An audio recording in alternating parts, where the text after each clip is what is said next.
MDH ಜನ ಮಸಾಲಾ. ಈಗ ಕಡಲೆ ಇರಲಿ, ಹಲಸಂದೆ ಬೀಜ, ಕಪ್ಪು ಕಡಲೆ ಅಥವಾ ಬಿಳಿ ಕಡಲೆ, ಎಲ್ಲವೂ ಸ್ವಾದಿಷ್ಟವಾಗುತ್ತೆ. MDH.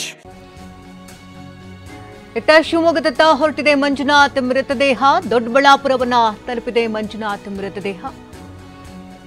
ಸುಮಾರು 11 ಗಂಟೆಗೆ ಅಲ್ಲಿಗೆ ತಲುಪುವಂತಹ ಸಾಧ್ಯತೆ ದಟ್ಟವಾಗಿದೆ. ದೊಡ್ಡಬಳ್ಳಾಪುರದ ಮಾರ್ಗವಾಗಿ ದಾಬಸ್ಪೇಟೆ ಮೂಲಕವಾಗಿ ತುಮಕೂರನ್ನ ತಲುಪಲಿದೆ ಮಂಜುನಾಥ್ ಮೃತದೇಹ.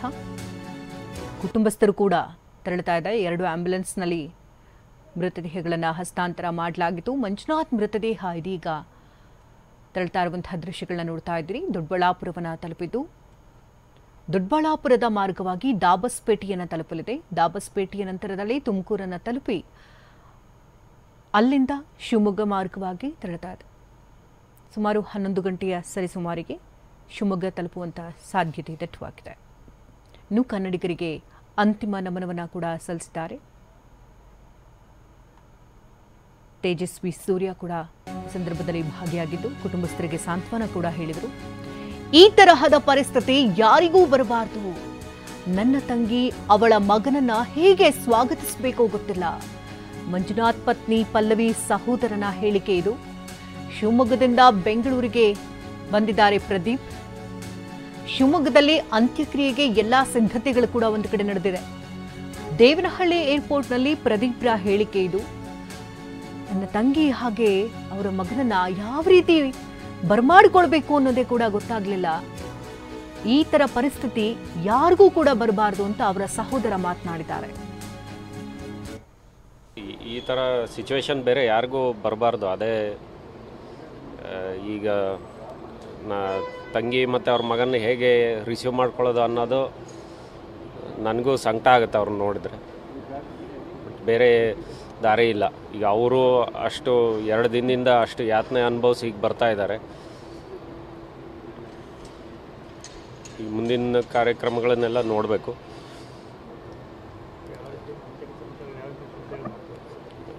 ನಮ್ಮದು ಊರು ಶಿವಮೊಗ್ಗ. ಅಲ್ಲಿ ಎಲ್ಲ ವ್ಯವಸ್ಥೆ ಮಾಡ್ತಾ ಇದ್ದಾರೆ ಅಲ್ಲಿ. ಸೊ ಈಗ ಅವ್ರು ಬರ್ತಿದ್ದಂಗೆ ಅಲ್ಲಿಗೆ ಹೋಗೋ ವ್ಯವಸ್ಥೆ ಇದೆ. ಬೈ ರೋಡೇ ಹೋಗೋದು ಸರ್. ಫ್ಯಾಮ್ಲಿ ಈಗ ನಾನು ಅಣ್ಣ ಮತ್ತು ಇವರು ವಿನುತಾ ಅಂತ ನಮ್ಮ ದೊಡ್ಡಪ್ಪನ ಮಗಳು, ನಾವಿಬ್ಬರು ಬಂದಿದ್ದೀವಿ. ಅವ್ರನ್ನ ರಿಸೀವ್ ಮಾಡಿಕೊಂಡು ಶಿವಮೊಗ್ಗ ಕರ್ಕೊಂಡು ಹೋಗ್ತೀವಿ. ಅಲ್ಲಿ ಬಾಕಿ ವ್ಯವಸ್ಥೆ ಎಲ್ಲ ಅಲ್ಲಿ ಮಾಡ್ತಾ ಇದ್ದಾರೆ. ಆ ಸಿಚುವೇಶನ್ ಆದಾಗ್ಲಿಂದನೂ ತುಂಬ ಅಲ್ಲಿ ಮೊದಲನೇದಾಗಿ ಇಲ್ಲಿ ಶಿವಮೊಗ್ಗ ಇವರು ಸಚಿವರು ನಿನ್ನೆ ಮನೆಗೆಲ್ಲ ಭೇಟಿ ಕೊಟ್ಟಿದ್ದರು. DC ಅವರು, SP ಅವರು, ಮತ್ತು ಅಲ್ಲಿ ತೇಜಸ್ವಿ ಸೂರ್ಯ ಸರ್ ಅಲ್ಲೇ ಘಟನಾ ಸ್ಥಳದ ಹತ್ರನೇ ಇದ್ದರು. ಅವರು ಕೂಡ ನಮ್ಮ ಅಲ್ಲಿ ತಂಗಿ ಅವ್ರ ಜೊತೆಗೆ ಈಗ ನಿನ್ನೆ ಶ್ರೀನಗರದಿಂದ ಕೂಡ ಜೊತೆಗೆ ಬಂದಿದ್ದಾರೆ.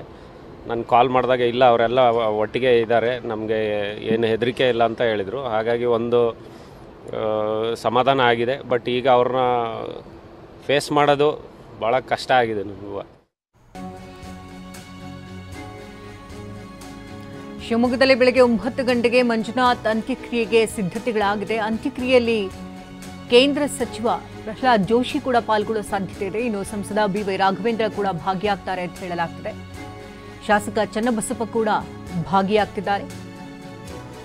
ರಸ್ತೆ ಮಾರ್ಗವಾಗಿ ಈಗ ತುಮಕೂರು ಮಾರ್ಗವಾಗಿ ಶಿವಮೊಗ್ಗವನ್ನ ತಲುಪಲಿದೆ ಮೃತದೇಹ. ಮಂಜುನಾಥ್ ಅಂತ್ಯಕ್ರಿಯೆಗೆ ಎಲ್ಲಾ ರೀತಿಯ ಸಿದ್ಧತೆಗಳನ್ನು ಕೂಡ ಈಗಾಗಲೇ ಮಾಡಿಕೊಂಡಿದ್ದಾರೆ. ಅವರ ಸಂಬಂಧಿಕರು ಕೂಡ ಜೊತೆನಲ್ಲೇ ತೆರಳುತ್ತಾ ಇದ್ದಾರೆ. ಅವರ ಪತ್ನಿ ಪಲ್ಲವಿ, ಹಾಗೆ ಪುತ್ರ, ಹಾಗೆ ಅವರ ಸಹೋದರ, ಅವರ ಮತ್ತೋರ್ವ ಸಂಬಂಧಿ ಕೂಡ ಆಂಬ್ಯುಲೆನ್ಸ್ ಮೂಲಕವಾಗಿ ಮಾರ್ಗದಲ್ಲಿ ತೆರಳುತ್ತಾ ಇದ್ದಾರೆ. ಮೃತದೇಹವನ್ನು ಈಗಾಗಲೇ ಕುಟುಂಬಸ್ಥರಿಗೆ ಹಸ್ತಾಂತರ ಕೂಡ ಮಾಡಲಾಗಿದ್ದು, ಸಂಸದ ತೇಜಸ್ವಿ ಸೂರ್ಯ ಕೂಡ ಕುಟುಂಬಸ್ಥರಿಗೆ ಸಾಂತ್ವನವನ್ನ ಹೇಳಿದ್ರು. ಯಾಕೆ ಈಗ ಬಂತ ಸ್ವಾದ? ಖಂಡಿತ ಈಗ ಬಂತು ಅಸಲಿ ಸ್ವಾದ. MDH chunky chaat masala life ಅಲ್ಲಿ ಅಸಲಿ ಸ್ವಾದ ತರುತ್ತೆ. ಅಸಲಿ ಮಸಾಲ. MDH.